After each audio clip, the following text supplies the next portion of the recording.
la foi qui me fait vivre. Pour être gardé dans l'éternité, le 31 janvier, le sabbat de Dieu. D'une nouvelle lune à l'autre, et d'un sabbat à l'autre, toute chair viendra se prosterner devant moi, dit le Seigneur. Ésaïe 66, verset 23. Que la terre était belle lorsqu'elle est sortie de la main du Créateur. Dieu a présenté à l'univers un monde dans lequel même son œil omniscient ne pouvait trouver ni tache ni souillure. Chaque partie de la création occupait la place qui lui était assignée et répondait au but pour lequel elle avait été créée. La paix et la joie sainte remplissaient la terre. Il n'y avait aucune confusion, aucun heurt. Aucune maladie n'affligeait les hommes ou les bêtes. Et le règne végétal était sans tache ni corruption. Dieu regarda l'œuvre de ses mains réalisée par le Christ et déclara très bonne. Le sabbat a été sanctifié de la création, ordonné pour l'homme.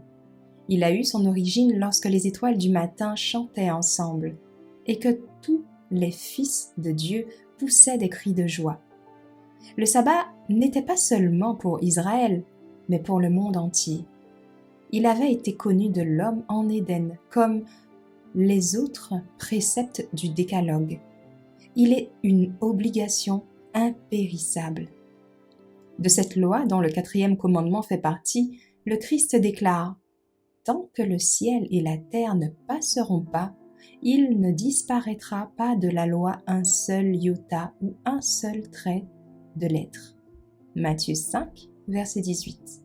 Aussi longtemps que les cieux et la terre subsisteront, le sabbat continuera d'être un signe de la puissance du Créateur.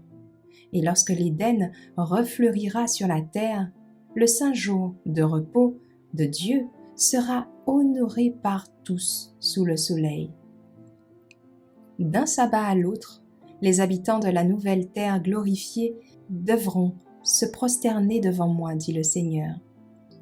Dieu enseigne que nous devons nous rassembler dans sa maison pour cultiver les attributs de l'amour parfait.